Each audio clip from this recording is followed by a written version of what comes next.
माननीय अध्यक्ष जी,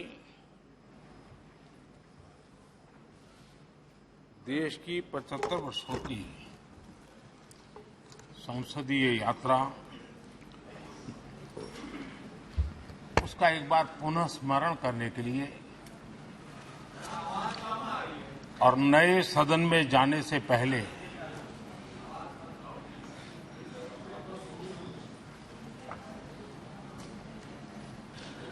उन प्रेरक पड़ाव को, इतिहास की महत्वपूर्ण घड़ी को स्मरण करते हुए आगे बढ़ने का ये अवसर है। हम सब इस ऐतिहासिक भवन से विदा ले रहे हैं। आजादी के पहले ये सदन इंपीरियल लेजिस्लेटिव काउंसिल का स्थान हुआ करता था। आजादी के बाद ये संसद भवन के रूप में उसको पहचान मिली। ये सही है, इस इमारत के निर्माण करने का निर्णय विदेशी शासकों का था, लेकिन ये बात हम न कभी भूल सकते हैं और हम गर्व से कह सकते हैं कि इस भवन के निर्माण में पसीना मेरे देशवासियों का लगा था, परिश्रम मेरे देशवासियों का लगा था और पैसे भी मेरे देश के लोगों के।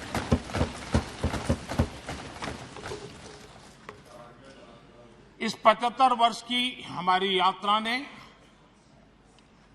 अनेक लोकतांत्रिक परंपराओं और प्रक्रियाओं का उत्तम से उत्तम सृजन किया है और इस सदन में रहे हुए सबने उसमें सक्रियता से योगदान भी दिया है और साक्षी भाव से उसको देखा भी है। हम भले नए भवन में जाएंगे, लेकिन पुराना भवन भी, ये भवन भी आने वाली पीढ़ियों को हमेशा हमेशा प्रेरणा देता रहेगा।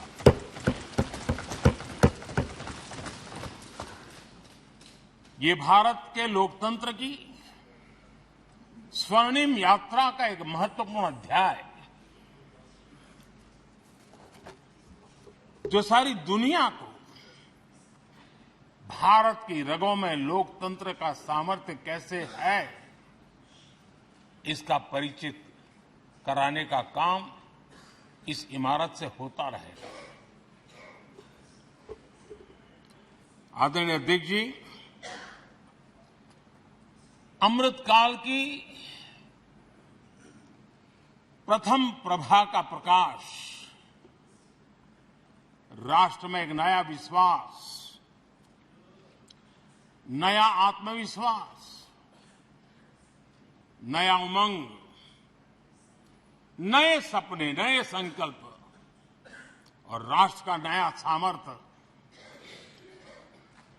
उसे भर रहा है।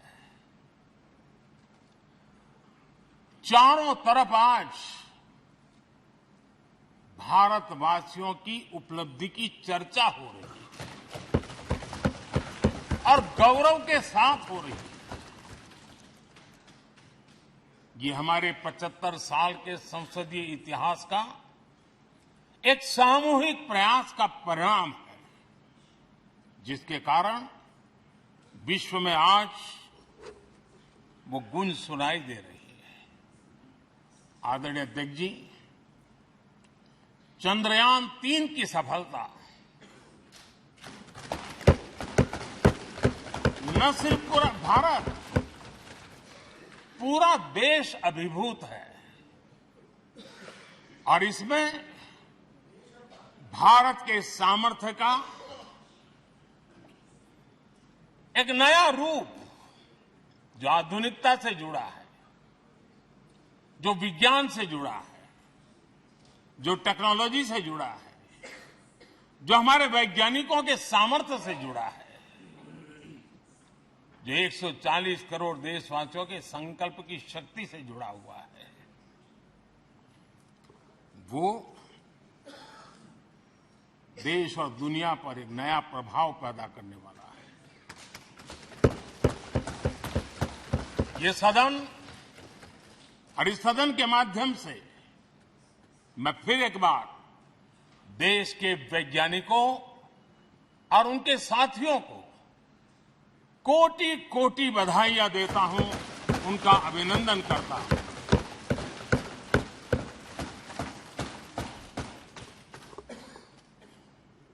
आदरणीय अध्यक्ष जी,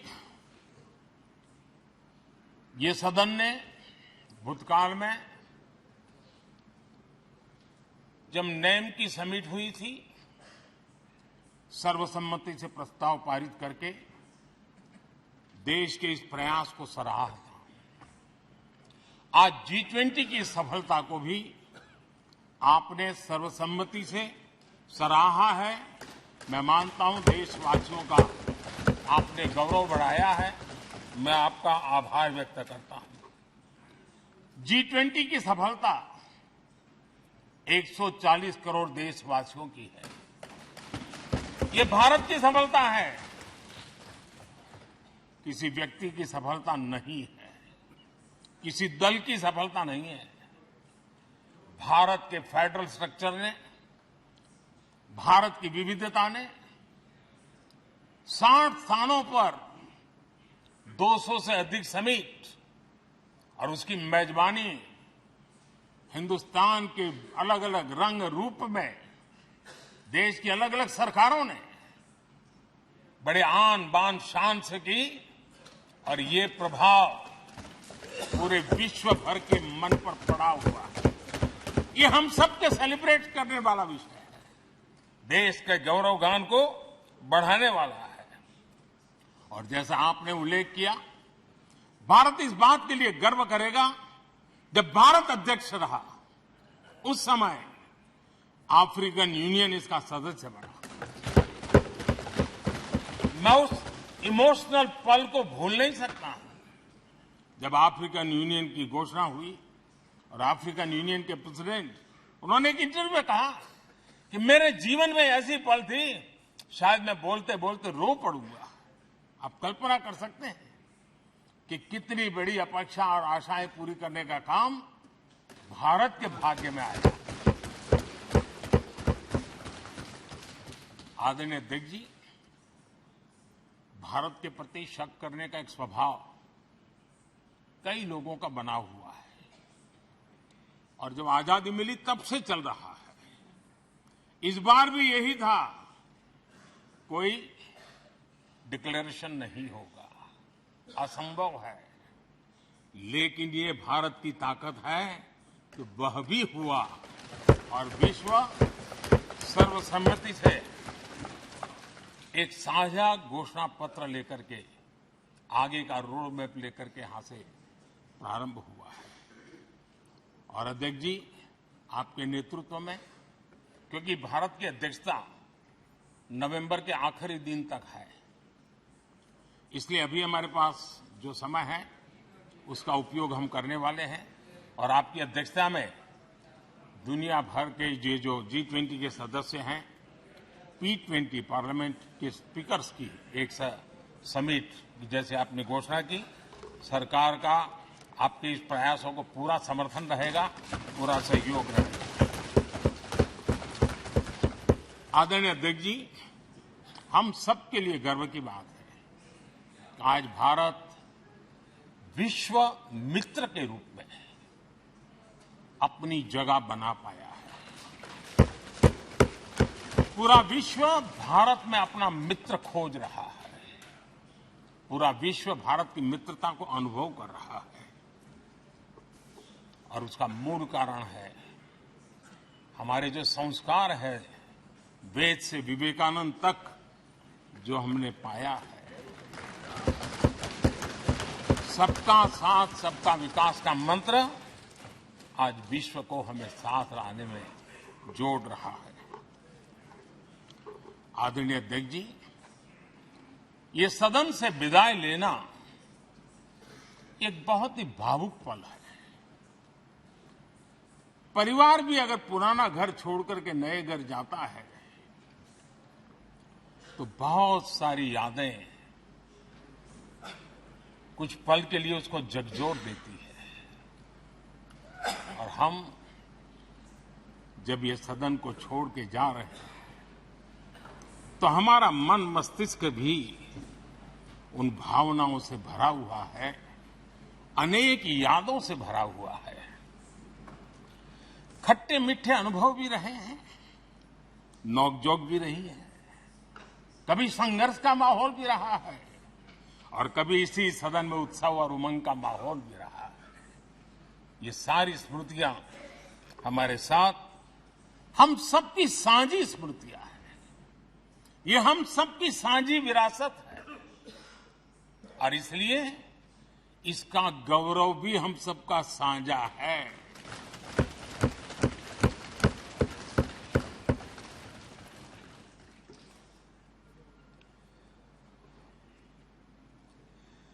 आजाद भारत के नवनिर्माण से जुड़ी हुई अनेक घटनाएं इन 75 वर्ष में यही सदन में आकार लेती हुई हमने देखी है।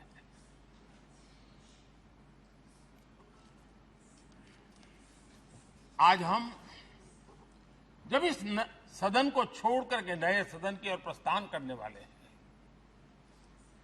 तब भारत के सामान्य मानवीय की भावनाओं को जहां जो आदर मिला है, सम्मान मिला है, उसकी अभिव्यक्ति का भी एक अवसर है। और इसलिए आदरणीय अध्यक्ष जी, मैं पहली बार जब संसद का सदस्य बना और पहली बार एक सांसद के रूप में इस भवन में मैंने प्रवेश किया तो सहज रूप से मैंने इस संसद भवन के दौर पक्ति पर अपना शीश झुका करके इस लोकतंत्र के मंदिर को श्रद्धा भाव से नमन करते हुए मैंने पैर रखा था। वो पल मेरे लिए भावनाओं से भरी हुई थी। मैं कल्पना नहीं कर सकता था,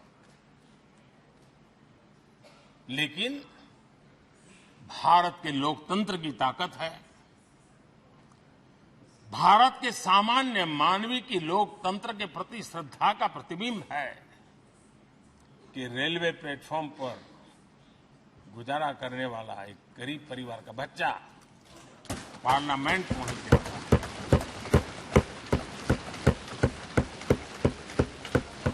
मैंने कभी कल्पना तक नहीं की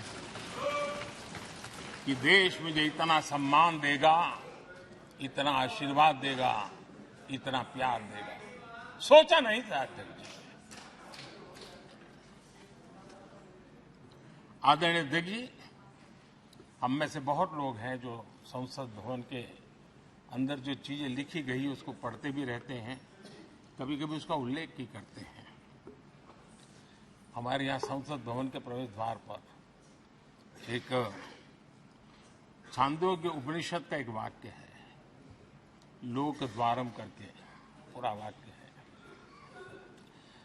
उसका मतलब ये होता है कि जनता के लिए दरवाजे खोलिए और देखिए कि कैसे वो अपने अधिकारों को प्राप्त करती है। हमारे ऋषि मुनियों ने ये लिखा हुआ है, हमारे प्रवेश द्वार पर लिखा हुआ है। हम सब और हमारे पहले जो यहां रहे हैं वो भी इस सत्यता के साक्षी है। आदरणीय अध्यक्ष जी, समय रहते जैसे जैसे वक्त बदलता गया, ये हमारे सदन की संरचना भी निरंतर बदलती रही है और अधिक समावेशी बनती गई है। समाज के हर वर्ग का प्रतिनिधि विविधताओं से भरा हुआ इस सदन में नजर आता है। अनेक भाषाएं हैं, अनेक बोलियां, अनेक पहरवेश है, अनेक खान-पान है। सदन के अंदर सब कुछ है और समाज के सभी तबके के लोग, चाहे वो सामाजिक रचना के हो, चाहे आर्थिक रचना के हो, चाहे गांव या शहर के हो, एक प्रकार से पूर्ण रूप से समावेशी वातावरण सदन में पूरी ताकत के साथ जन सामान्य की इच्छा आकांक्षाओं को प्रकट करता रहा है। दलित हो, पीड़ित हो, आदिवासी हो, पिछड़े हो, महिलाएं हो, हर एक का धीरे धीरे धीरे योगदान बढ़ता चला गया है। आदरणीय अध्यक्ष जी, प्रारंभ में महिलाओं की सदस्य संख्या कम थी, लेकिन धीरे धीरे माताओं बहनों ने भी इस सदन की गरिमा को बढ़ाया है। इस सदन के गरिमा में बहुत बड़ा बदलाव लाने में उनका योगदान रहा है। आदरणीय अध्यक्ष जी, प्रारंभ से अब तक एक मोटा हिसाब लगाता था, करीब 7,500 से अधिक जनप्रतिनिधि दोनों सदनों में मिलाकर के योगदान दे चुके हैं। इतने सालों में 7,500 से करीब ज्यादा। इस कालखंड में करीब 600 महिला सांसदों ने भी इस सदन की गरिमा को बढ़ाया है, दोनों सदन की। और आदरणीय अध्यक्ष जी, आप जानते हैं कि इस सदन में आदरणीय इंद्रजीत गुप्ता जी 43 ईयर, अगर मेरी गलती नहीं हो तो 43 ईयर इस सदन में लंबा समय बैठ करके इस सदन के साक्षी बनने का उनको सौभाग्य मिला। और यही सदन है आदरणीय अध्यक्ष जी, जहां शकीकुर रहमान जी 93 की एज में भी सदन में अपना योगदान देते रहे, जबकि उनकी उम्र 93। और आदरणीय अध्यक्ष जी, ये भारत के लोकतंत्र की ताकत है कि 25 साल की उम्र की चंद्रमणि मुर्मू इस सदन की सदस्य बनी थी। सिर्फ 25 साल की उम्र की, सबसे छोटी उम्र की सदस्य बनी थी। आदरणीय अध्यक्ष महोदय, वाद विवाद, कटाक्ष, ये सब कुछ हम सबने अनुभव किया है, हम सबने इनिशिएट भी किया है, कोई बाकी नहीं है।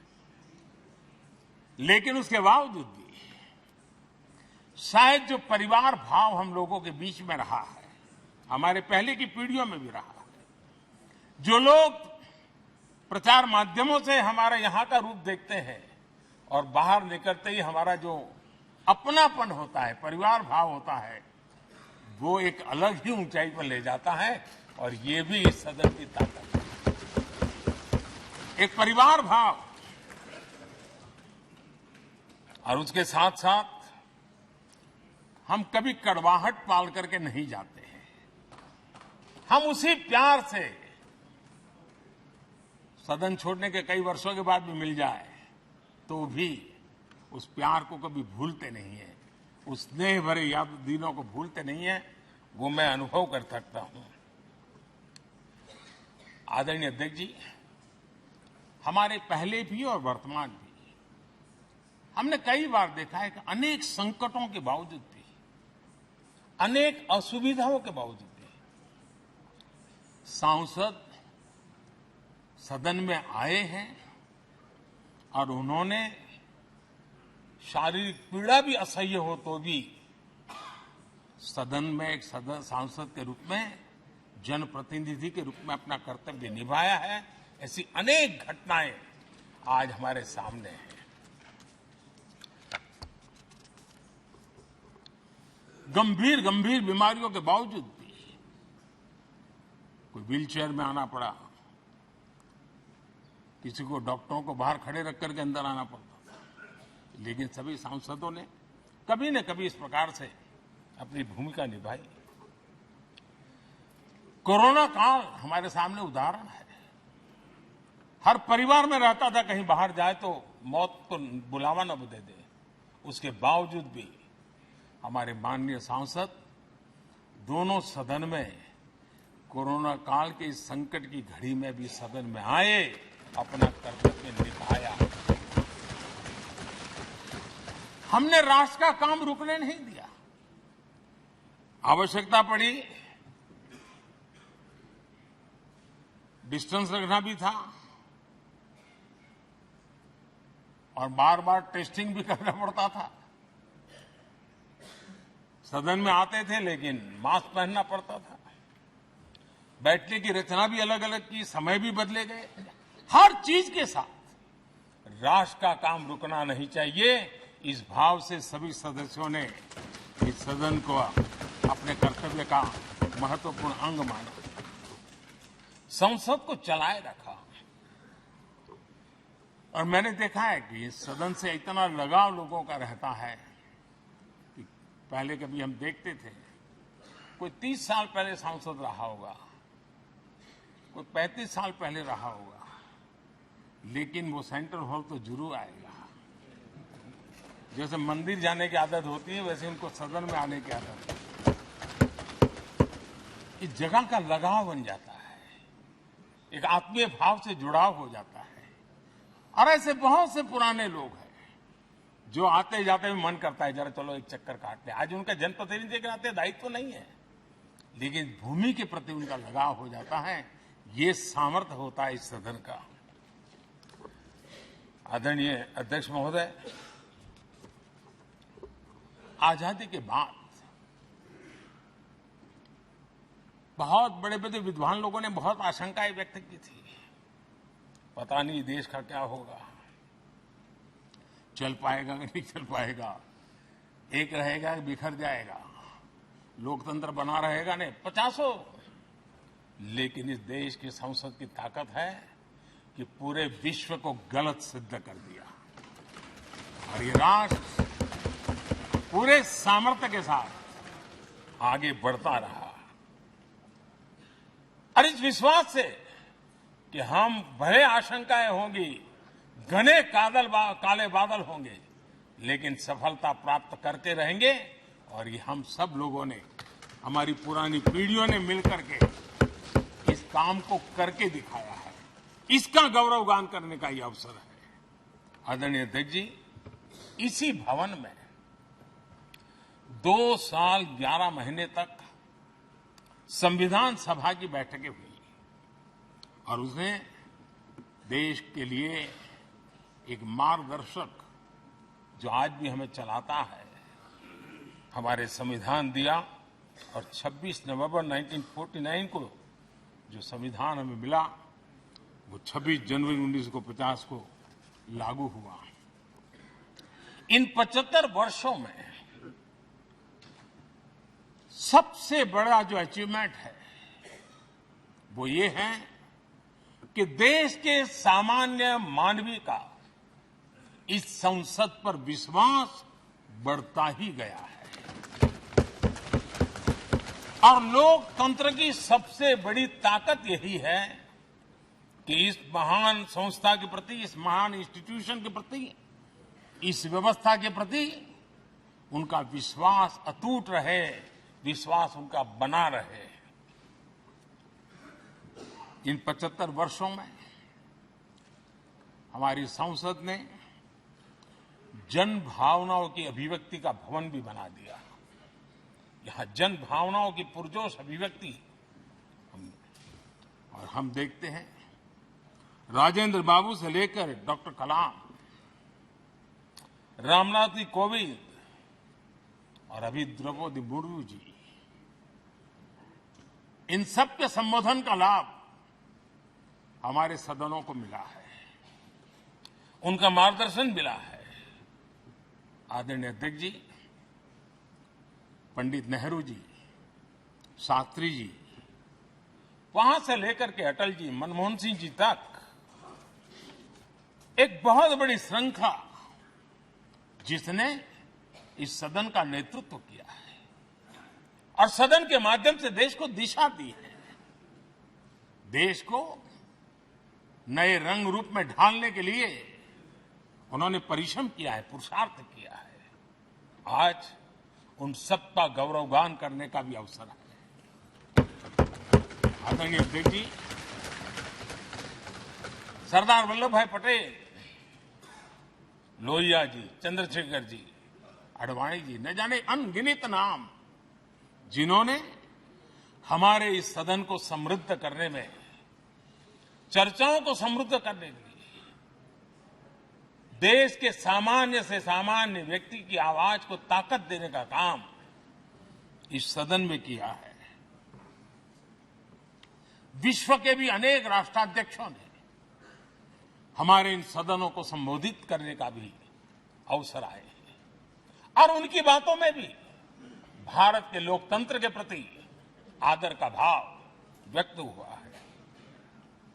आदरणीय अध्यक्ष जी, उमंग उत्साह के पल के बीच भी कभी सदन की आंख से आंसू भी बहे।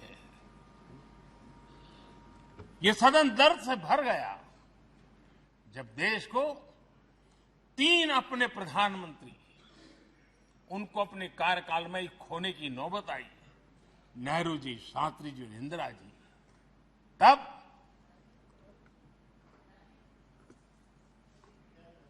ये सदन अश्रु भीनी आंखों से उन्हें विदाई दे रहा था।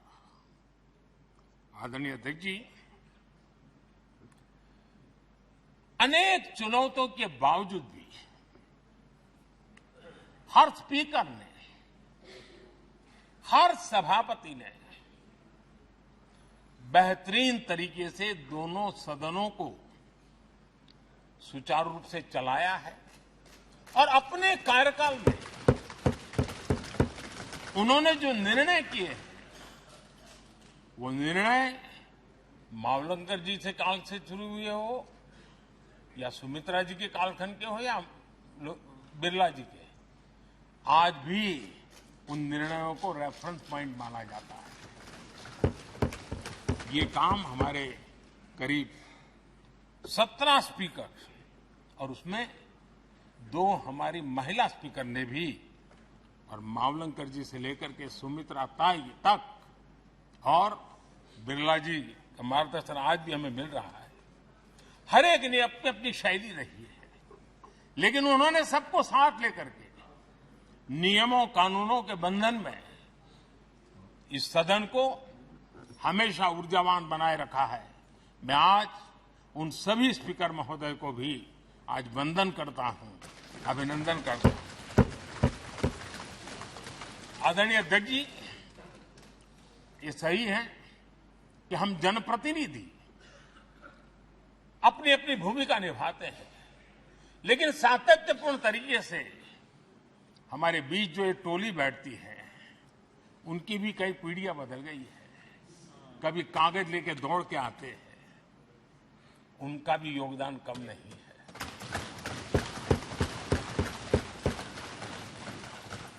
हमें कागज पत्र पहुंचाने के लिए दौड़ते हैं, सदन में कोई गलती न हो जाए, उसके निर्णय में कोई गलत न हो जाए, उसके लिए वो चौकन्ने रहते हैं।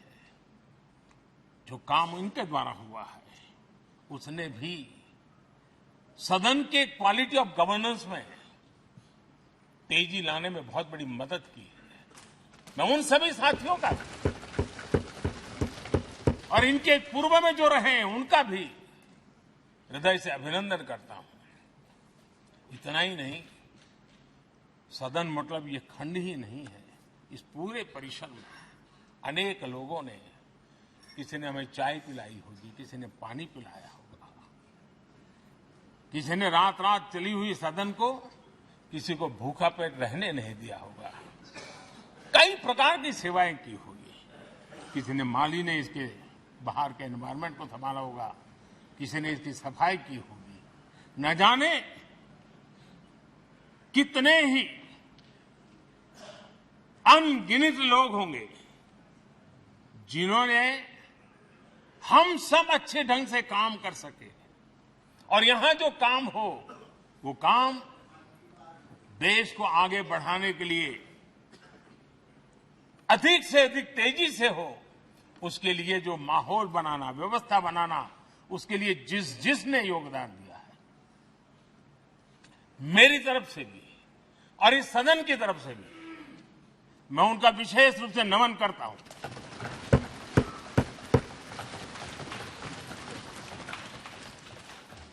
आदरणीय अध्यक्ष जी, लोकतंत्र का ये सदन,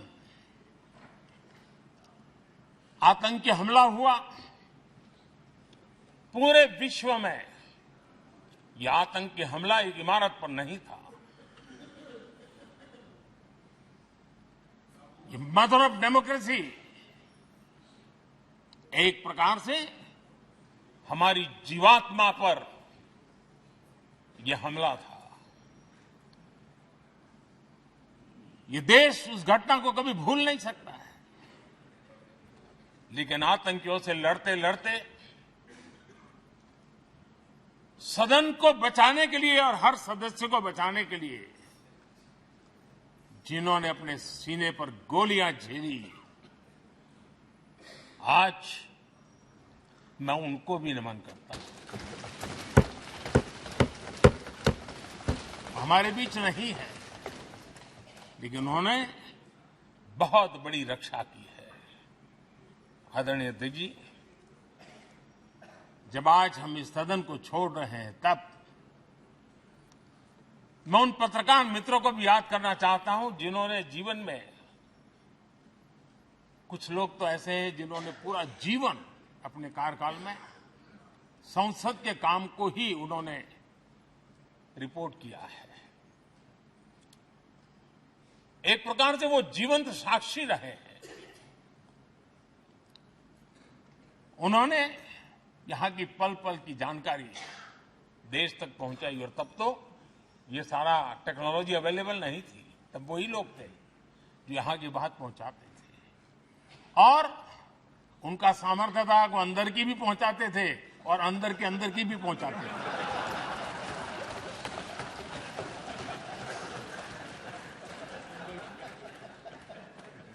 और मैंने देखा कि ऐसे पत्रकारिता जिन्होंने संसद को कवर किया, शायद उनके नाम जाने नहीं जाते होंगे, लेकिन इनके काम को कोई भूल नहीं सकता है। और खबरों को लिए नहीं, भारत की इस विकास यात्रा को संसद भवन से समझने के लिए उन्होंने अपनी शक्ति खपा दी थी। आज भी पुराने जो पत्रकार मित्र मिल जाते हैं और जिन्होंने कभी संसद को कवर किया हो, तो ऐसी अननोन चीजें बताते हैं जो उन्होंने अपनी आंखों से देखी होती है, कान से सुनी होती है, जो अचरज करने वाली होती है। यानी एक प्रकार से जैसी ताकत यहां की दीवारों की रही है, वैसा ही दर्पण उनकी कलम में रहा है, और उस कलम ने देश के अंदर संसद के प्रति, संसद सदस्यों के प्रति एक अहोभाव का भाव जगाया है। मैं आज कई पत्रकार बंधु होंगे जो रहे नहीं होंगे, लेकिन मेरे लिए जैसा ये सदन छोड़ना भावुक पल है, मैं पक्का मानता हूं इन पत्रकार बंधुओं के लिए भी ये सदन छोड़ना उतना ही भावुक पल होगा, क्योंकि इनका लगाव हमसे भी ज्यादा रहे। कुछ तो पत्रकार ऐसे होंगे जो हम लोगों की टर्म से भी समय उन्होंने काम किया होगा। आज उनके उस महत्वपूर्ण लोकतंत्र की ताकत बनने के लिए योगदान देने के लिए भी याद करने का अवसर है। आदरणीय अध्यक्ष जी, जब हम सदन के अंदर आते हैं, हमारे यहां नाद ब्रह्म की कल्पना है। हमारे शास्त्रों में माना गया है किसी एक स्थान पर अनेक बार एक ही लय में उच्चारण होता है तो वो तपोस्थली बन जाता है, उसके एक पॉजिटिव वाइब होते हैं। नाद की एक ताकत होती है जो स्थान को सिद्धि स्थान में परिवर्तित कर देती है। मैं मानता हूं ये सदन भी उस 7,500 जनप्रतिनिधियों के द्वारा बार बार जो शब्द गूंजे हैं, जो वाणी यहां गूंजी है, उसने इस सदन में हम बैठकर आगे चर्चा करें या ना करें, लेकिन इसकी गूंज इसे तीर्थ क्षेत्र बना देती है।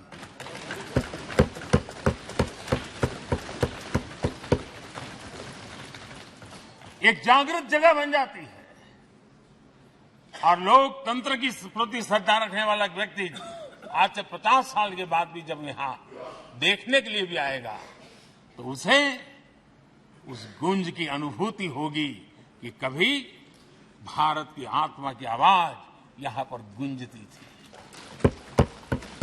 और इसलिए अध्यक्ष महोदय, ये वो सदन है जहां कभी भगत सिंह, बटुकेश्वर दत्त, उन्होंने अपनी वीरता सामर्थ्य से अंग्रेज सल्तनत को जगा दिया था बम का धमाका कर। वो बम की गूंज भी जो देश का भला चाहते हैं उनको कभी सोने नहीं देती। आदरणीय अध्यक्ष जी, ये वो सदन है जहां पंडित जी को इसलिए भी याद किएगा, अनेक बातों के लिए याद करेगा, लेकिन हम जरूर याद करेंगे इसी सदन में पंडित नेहरू का at the stroke of midnight की गूंज हम सबको प्रेरित करती रहेगी। और इसी सदन में अटल जी ने कहा था, वो शब्द आज भी गूंज रहे हैं इस सदन में, सरकारें आएगी जाएगी, पार्टियां बनेगी बिगड़ेगी, लेकिन ये देश रहना चाहिए।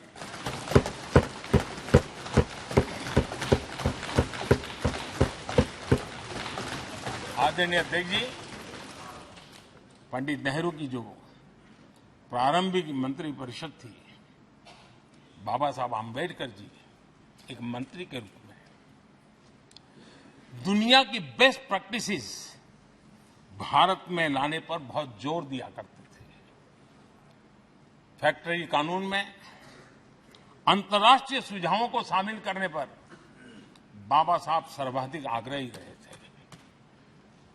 और उसका परिणाम आज देश को लाभ मिल रहा है। बाबा साहब आंबेडकर ने देश को नेहरू जी की सरकार में वाटर पॉलिसी दी थी और उस वाटर पॉलिसी बनाने में बाबा साहब आंबेडकर की बहुत बड़ी भूमिका रही थी। आदरणीय अध्यक्ष जी, हमें जानते हैं कि भारत में बाबा साहब आंबेडकर एक बात हमेशा कहते थे कि भारत में सामाजिक न्याय के लिए भारत का औद्योगिकरण होना बहुत जरूरी है, क्योंकि देश के दलित पिछड़ों के पास जमीन ही नहीं है, वो क्या करेगा? औद्योगिकरण होना चाहिए। और बाबा साहब इस बात को मान करके डॉक्टर श्यामा प्रसाद मुखर्जी, जो पंडित नेहरू के मंत्री थे, उन्होंने इस देश में और पहले वाणिज्य मंत्री के रूप में और उद्योग मंत्री के रूप में उन्होंने इंडस्ट्री पॉलिसी इस देश में लाई थी। आज भी कितनी ही इंडस्ट्री पॉलिसी बने, लेकिन उसकी आत्मा वही होती है जो पहली सरकार के थी और उनका भी बहुत बड़ा अहम योगदान रहा था। आदरणीय अध्यक्ष जी, लाल बहादुर शास्त्री जी ने 65 के युद्ध में हमारे देश के जवानों में का हौसला बुलंद करना, उनके सामर्थ्य के लिए को पूरी तरह राष्ट्र हित में झोंक देने की प्रेरणा इसी सदन में से दी थी लाल बहादुर शास्त्री का। और यहीं पर उन्होंने ग्रीन रिवॉल्यूशन के लिए एक मजबूत नींव लाल बहादुर शास्त्री जी ने रखी थी। आदरणीय अध्यक्ष जी, बांग्लादेश की मुक्ति का आंदोलन और उसका समर्थन भी इसी सदन ने इंदिरा गांधी के नेतृत्व में किया था। इसी सदन ने इमरजेंसी में लोकतंत्र पर होता हुआ हमला भी देखा था और इसी सदन ने भारत के लोगों की ताकत को एहसास कराते हुए मजबूत लोकतंत्र की वापसी भी इसी सदन ने देखी थी। वो राष्ट्रीय संकल्प भी देखा था, ये सामर्थ्य भी देखा था। आदरणीय अध्यक्ष जी, ये सदन इस बात का हमेशा ऋणी रहेगा क्योंकि इसी सदन में हमारे पूर्व प्रधानमंत्री चरण सिंह जी ने ग्रामीण मंत्रालय का गठन किया था, रूरल डेवलपमेंट मिनिस्ट्री।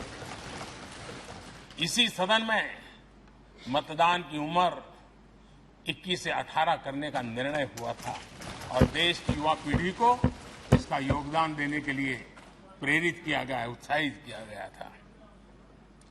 हमारे देश ने गठबंधनों की सरकारें देखी, पीपी सिंह जी हो, चंद्रशेखर जी, और बाद में एक सिलसिला चला। लंबे अरसे से दिशा में देश जा रहा था, आर्थिक नीतियों के बोझ तले देश दबा हुआ था, लेकिन नरसिम्हा राव की सरकार थी जिन्होंने हिम्मत के साथ पुरानी आर्थिक नीतियों को छोड़ करके नई राह पकड़ने का फैसला किया था, जिसके आज देश को परिणाम मिलते हैं। अटल बिहारी वाजपेयी जी का सरकार भी हमने इसी सदन ने देखी। सर्व शिक्षा अभियान देश में आज वो महत्वपूर्ण बन गया है। आदिवासी कार्यालय मंत्रालय अटल जी ने बनाया, नॉर्थ ईस्ट का मंत्रालय अटल जी ने बनाया, न्यूक्लियर टेस्ट भारत के सामर्थ्य का परिचायक बन गया। और इसी सदन में मनमोहन जी की सरकार कैश फॉर वोट को भी, उस कांड को भी सदन ने देखा है। आदरणीय अध्यक्ष जी, सबका साथ सबका विकास का मंत्र, अनेक ऐतिहासिक निर्णय, दशकों से लंबित विषय, उनका स्थायी समाधान भी इसी सदन में हुआ। आर्टिकल 370, ये सदन हमेशा हमेशा गर्व के साथ कहेगा कि सदन के कारण one nation one tax, one nation one tax, GST का निर्णय भी इसी सदन ने किया। One rank one pension, OROP, ये भी इसी सदन ने देखा। गरीबों के लिए 10% आरक्षण कोई विवाद के बिना पहली बार इस देश में करने में सफल रहे। आदरणीय अध्यक्ष जी, भारत के लोकतंत्र में तमाम उतार चढ़ाव हमने देखे और ये सदन लोकतंत्र की ताकत है, लोकतंत्र की ताकत की साक्षी है, जन विश्वास का एक केंद्र बिंदु रहा है। इस सदन की विशेषता देखिए और दुनिया के लोगों का आज भी ऐतराज होता है। ये सदन है जिसमें कभी 4 सांसद वाली पार्टी सत्ता में होती थी और 100 सदस्य वाली पार्टी विपक्ष में बैठती थी। ये भी सामर्थ्य इस सदन के लोकतंत्र की ताकत का परिचय कराता है। और यही सदन है जिसमें एक वोट से अटल जी की सरकार गई थी और लोकतंत्र की गरिमा को बढ़ाया था। ये भी इसी सदन में हुआ। आज अनेक छोटी छोटी रीजनल पार्टियों का प्रतिनिधित्व हमारे देश की विविधता को, हमारे देश के एस्पिरेशंस का एक प्रकार से वो आकर्षक केंद्र बिंदु बना है। आदरणीय अध्यक्ष जी, इस देश में 2 प्रधानमंत्री ऐसे रहे, मोरारजी भाई, वीपी सिंह। एक प्रकार से कांग्रेस में जीवन खपाया था, लेकिन एंटी कांग्रेस गवर्नमेंट का नेतृत्व कर रहे थे। ये भी इसकी विशेषता थी। और हमारे नरसिम्हा राव जी, वो तो बिस्तरा गोल करके घर जाने की तैयारी कर रहे थे, निवृत्ति की घोषणा कर चुके थे, लेकिन यही लोकतंत्र की ताकत देखिए, सदन की ताकत देखिए, वो प्रधानमंत्री के रूप में 5 साल हमारी सेवा कर।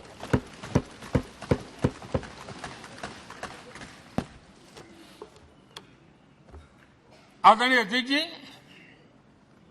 सबकी सहमति से कठिन से कठिन कार्य होते हुए हमने देखे हैं। 2000 की साल थी, अटल जी की सरकार थी। इसी सदन ने 3 राज्यों का गठन सर्व स्वीकृति से किया और बड़े उमंग उत्साह से किया। जब छत्तीसगढ़ की रचना हुई तो उत्सव छत्तीसगढ़ ने भी मनाया, उत्सव मध्य प्रदेश ने भी मनाया। जब उत्तराखंड की रचना हुई तो उत्सव उत्तराखंड ने भी मनाया, उत्सव उत्तर प्रदेश ने भी मनाया। जब झारखंड की रचना हुई तो उत्सव झारखंड ने भी मनाया, उत्सव बिहार ने भी बताया। ये हमारे सदन का सामर्थ्य, सब सहमति का वातावरण बना करके। लेकिन कुछ कड़वी यादें वो भी हैं कि तेलंगाना के हक को दबोचने के लिए भारी प्रयास हुए, खून की नदियां भी बही और बनने के बाद न तेलंगाना उत्सव मना पाया, न आंध्र उत्सव मना पाया। एक कटुता के बीज बो दिए गए। अच्छा होता उसी उमंग और उत्साह के साथ हम तेलंगाना का निर्माण करते तो एक नई ऊंचाई पर आज तेलंगाना पहुंच चुका होता। आदरणीय अध्यक्ष जी, संविधान सभा ने, आदरणीय अध्यक्ष जी, इस सदन की परंपरा रही है। संविधान सभा ने उस समय अपना दैनिक भत्ता 45 रुपये से कम करके 40 कर दिया था। उनको लगा हमें इसको कम करना चाहिए। आदरणीय अध्यक्ष जी, यही सदन है कैंटीन में मिलने वाली सब्सिडी, जो बहुत कम पैसे में खाना मिलता था, इसी सदस्यों ने उस सब्सिडी को भी खत्म कर दिया और पूरा पैसा देकर के अब कैंटीन में खाते हैं। आदरणीय अध्यक्ष जी, कोरोना काल में जब जरूरत पड़ी तो यही सांसद जिन्होंने एमपी लेड फंड को छोड़ दिया और देश को इस संकट की घड़ी में मदद करने के लिए आगे आए। इतना ही नहीं, कोरोना काल में इसी सदन के सांसदों ने अपने तनख्वाह में 30% कटौती की और उन्होंने देश के सामने आए हुए संकट में अपनी बहुत बड़ी जिम्मेवारी निभाई। आदरणीय अध्यक्ष जी, हम गर्व से कह सकते हैं, ये सदन में बैठे हुए लोग भी कह सकते हैं, हमारे पूर्वज जो सदन में बैठे थे वो भी कह सकते हैं कि हम ही लोग हैं जिन्होंने हम पर डिसिप्लिन लाने के लिए हमारे यहां जनप्रतिनिधित्व कानून में समय समय पर कठोरता बरती। नियम हमने ही लादे, हमने ही तय किया कि नहीं, जनप्रतिनिधि के जीवन में नहीं हो सकता। मैं मानता हूं ये जीवंत लोकतंत्र का बहुत बड़ा उदाहरण है और ये सदन ने दिया है, यही माननीय सांसदों ने दिया है और हमारी पुरानी पीढ़ी के सांसदों ने दिया है। और मैं मानता हूं कि कभी कभी उन चीजों को भी याद करना चाहिए। आदरणीय अध्यक्ष जी, हम जो वर्तमान सांसद हैं उनके लिए तो ये विशेष सौभाग्य का अवसर है। सौभाग्य का अवसर इसलिए है कि हमें इतिहास और भविष्य दोनों की कड़ी बनने का अवसर देता है।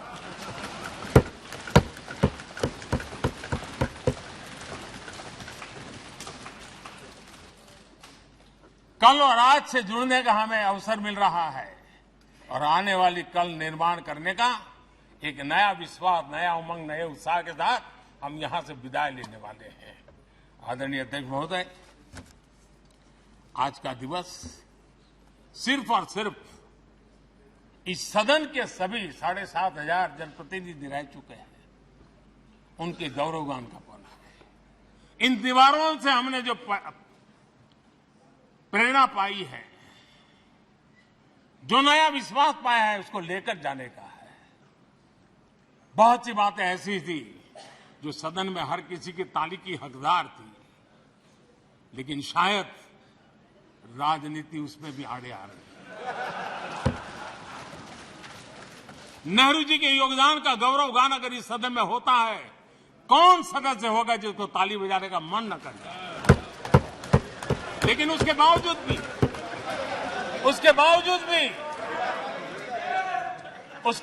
भी देश के लोकतंत्र के लिए बहुत जरूरी है हम सब ने अपने यहां सोच लें।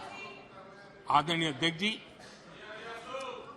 मुझे पूरा विश्वास है कि आपके मार्गदर्शन में और इस अनुभवी माननीय सांसदों के सामर्थ्य से हम नई संसद में जब जाएंगे तो नए विश्वास के साथ जाएंगे। मैं फिर एक बार आज पूरा दिवस आपने इन पुरानी स्मृतियों को ताजा करने के लिए दिया, एक अच्छे वातावरण में सबको याद करने का मौका दिया। इसके लिए मैं आप सबका आपका हृदय से आभार व्यक्त करता हूं और मैं सभी सदस्यों से आग्रह करूंगा कि अपने जीवन की ऐसी मधुर यादों को यहां हम जरूर व्यक्त करें ताकि देश तक पहुंचे कि सचमुच में ये हमारा सदन, ये हमारे जनप्रतिनिधियों की गतिविधि सच्चे अर्थ में देश को समर्पित है, इसका भाव लोगों के तक पहुंचे। इसी एक अपेक्षा के साथ मैं फिर एक बार इस धरती को प्रणाम करता हूं, इस सदन को प्रणाम करता हूं। भारत के मंदिरों से बनी हुई हर एक दीवार के हर एक ईंटे को प्रणाम करता हूं और पिछले 75 साल में भारत के लोकतंत्र को नया सामर्थ्य शक्ति देने वाले हर गुंज को, उस नाद ब्रह्म को नमन करते हुए मेरी वाणी को विराम कर देता हूं। बहुत बहुत धन्यवाद।